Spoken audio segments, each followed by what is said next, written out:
जानवर काटने वाला भूतिया कसाई।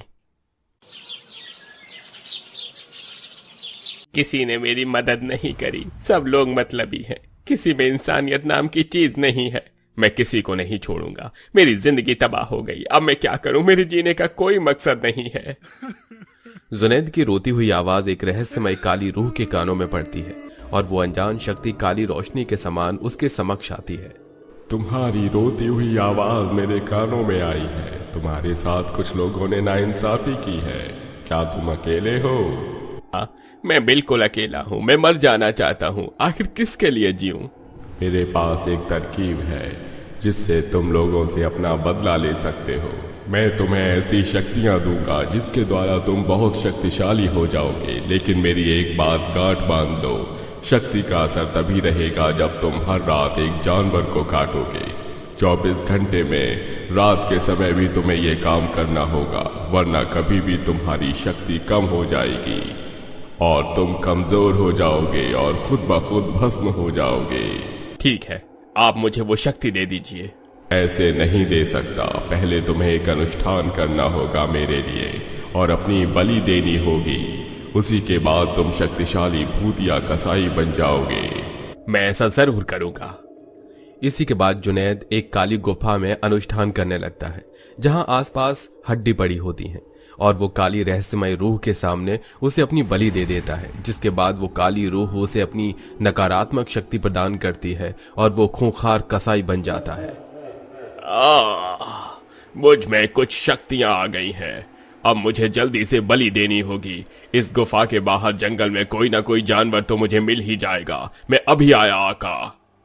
ये कहकर उस कसाई के सामने एक हिरन आ जाता है जिसे वो अपनी शक्ति से काबू करके उस गुफा में ले आता है और उसकी बलि काली रूह को चढ़ाता है और भी ज्यादा तीव्र रोशनी में शक्तिशाली बन जाता है। ये मुझे क्या हो रहा है? आखिर मैं सबसे ज्यादा शक्तिशाली बन ही गया। अब मैं गांव वालों को नहीं छोड़ूंगा, उन गांव वालों को अपने वश में करूंगा, जानवरों का मांस खिलाऊंगा और अपना बदला लूंगा। उसी जानवर का मांस इकट्ठा करके भूतिया कसाई अगले दिन भेष बदलकर गांव में मांस बेचने चला जाता है। मीट ले लो, मीट ताजा ताजा बढ़िया मीट, सिर्फ 120 रुपए किलो में मीट ले लो। आसपास के बाजार के लोग कम दाम पर अच्छा मीट देखकर उसके पास चले आते हैं। ओहो, इतना सस्ता मीट। लगता है कोई नया भोला भाला कसाई मीट देने आया है। चलो खरीद लेते हैं, आज बढ़िया माल पकाएंगे। अरे हाँ जुगनू, आज तो मैं भी अपने घर में मटन मीट बना ही लूंगा, मेरी बीवी बच्चे खुश हो जाएंगे। सुनो, जरा हमें 1-1 किलो मीट दे दो। बेशक, लीजिए। कुछ ही देर में 4-5 लोग भूतिया कसाई का मटन खरीद कर ले आते हैं और अपने घर में पकाने के बाद उन्हें भीनी खुशबू आती है। अरे वाह, आज के इस मीट में न जाने क्या है जो इतना स्वादिष्ट लग रहा है दिखने में ही, तो खाने में कैसा होगा? बढ़िया ही होगा, चलो जल्दी से दो, पहले मैं खाऊंगा। तभी रमेश की पत्नी उसे सबसे पहले मीट देती है, जिसे खाते ही उसकी आंखें लाल हो जाती हैं और वो उठकर चला जाता है। अजी, आप कहाँ जा रहे हैं? आप कोई भी बात सुन क्यों नहीं रहे हैं? रुकिए। रमेश किसी की बात को नहीं सुन पाता। उसे रास्ते में कुछ लोग मिलते हैं और वो डायरेक्ट भूतिया कसाई के पास पहुंच जाता है, जहां उसका जानवरों का मीट खाकर जुगनू भी पहुंच जाता है और दोनों को देखते ही भूतिया कसाई उन्हें मार देता है। आखिर ले लिया तुम दोनों से बदला। ऐसे ही एक एक करके सभी गांव वालों को अपने वश में करके अपनी पत्नी का बदला लूंगा। काश तुम लोगों ने मेरी बात पहले सुन ली होती, कितना निराश था मैं उस दिन। आज मेरे पास ज्यादा मटन मीट नहीं है, अगर पैसे पूरे नहीं हुए तो मैं हबीबा का इलाज कैसे करवाऊंगा? घर पर अकेले बीमार पड़ी है, बस इस एक मुर्गे का ही पैसा मिल जाए। तभी जुनैद उसे भी काट देता है और बेचने के लिए लटका देता है, पर गलती से वो गिर जाता है और 2 कुत्ते उस चिकन को दांतों में दबाकर ले जाते हैं। जुनैद कई देर तक उसके पीछे भागता है, लेकिन कुत्ते उस चिकन को चट कर जाते हैं। जुनैद बहुत रोता है और घर जाता है, जहां हबीबा बिस्तर पर बहुत लंबी लंबी सांसें ले रही होती है। जुनैद, हम लगता है अब बच नहीं पाएंगे। हबीबा, हबीबा तुम्हें कुछ नहीं होगा, तुम हिम्मत रखो। हम किसी से अभी मदद लेकर आते हैं, वो हमें जरूर पैसे देंगे। हम तुम्हारे लिए जरूर दवा लाएंगे, तुम बस थोड़ा इंतजार करो। ये बोलते ही जुनैद अपने पड़ोस में गांव वालों से हाथ जोड़कर रोते हुए कुछ पैसे मांगता है। एक एक करके सब उसे भगा देते हैं। आंटी, आंटी आप तो मेरी मदद कीजिएगा प्लीज। हमारी पत्नी इस वक्त जिंदगी और मौत के बीच जूझ रही है, उसे अस्पताल लेकर जाना है। अल्लाह के नाम पर कुछ पैसे दे दीजिए, हम आपको लौटा देंगे। आज हमारी कोई बिक्री नहीं हुई है, कई दिनों से हम पर पैसे नहीं है, लेकिन हम आपको जरूर लौटाएंगे। अरे जाओ जाओ, एक तो तुम दूसरे धर्म के हो, ऊपर से मीट चिकन काटते हो। जाओ जाओ, यहाँ तुम्हें कुछ नहीं मिलेगा। चाची जान आप तो हम पर यकीन करिए, हम आपको पैसे जरूर लौटाएंगे, हमारी मदद कर दीजिए। भाईजान, जुगनू भाईजान, आप तो मदद कर दीजिए, आप तो मेरे यहाँ से मीट भी खरीदते हैं ना, प्लीज। हाँ खरीदते हैं, पर तुम आजकल काम नहीं रहे, ना मीट बेच रहे हो, तो मैं तुम पर कैसे यकीन करूं? जाओ यहाँ से। हाँ जाओ यहाँ से। एक एक करके सब जुनैद को धिक्कार देते हैं और जब तक वो अपनी पत्नी के पास जाता है वो लंबी लंबी सांस लेकर उसके हाथों में अपना दम तोड़ देती है। हबीबा, हबीबा, तुम चली गई हमें छोड़कर हबीबा। अब हम किसके लिए जिएंगे, क्या करेंगे? हमारा जीना मुश्किल है अब। अगर ये गांव वाले हमारी मदद कर देते तो आज तुम जिंदा होती। यह कहकर जुनैद अपनी पत्नी को जंगल में ले जाता है और उसकी एक कब्र खोदकर उसे वहां दफन कर देता है और फूल लगा देता है और रोते रोते जंगल में चला जाता है। और उस दिन मुझे वो रहस्यमयी काली शक्ति से शक्तिशाली बनने का मौका मिला। अब देखो कैसे मैं तुम सब लोगों से बदला लेता हूं और उन कुत्तों को भी जोड़ूंगा नहीं। ये कहकर हर रात भूतिया कसाई किसी न किसी जानवर की बलि काली रूह को देता है और उसे काट कर अगले दिन गांव में बेच देता है, जिसे गांव के लोग ले जाकर खाकर भूतिया जानवर काटने वाले कसाई के वश में आ जाते हैं। कसाई उन सभी लोगों को मार देता है। एक रात उसे वही 2 कुत्ते मिलते हैं जिन्हें वो अपनी शक्तियों में जकड़कर उसी गुफा में ले जाता है।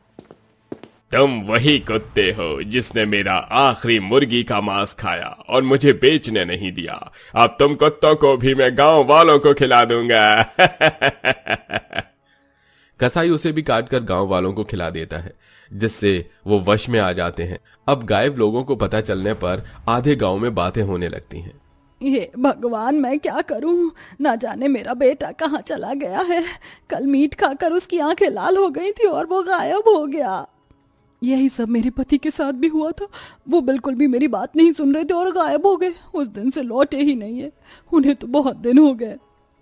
हाँ, और मेरे रमेश भैया भी गायब हैं। ये सब जरूर उस मीट की वजह से हो रहा है। अच्छा हुआ वो मीट मैंने नहीं खाया। मालूम होता है कोई नया मीट वाला कुछ दिन पहले गांव में आया है, वही ये सब कर रहा होगा। आज मैं उस पर नजर रखूंगा, आप सब घबराओ मत।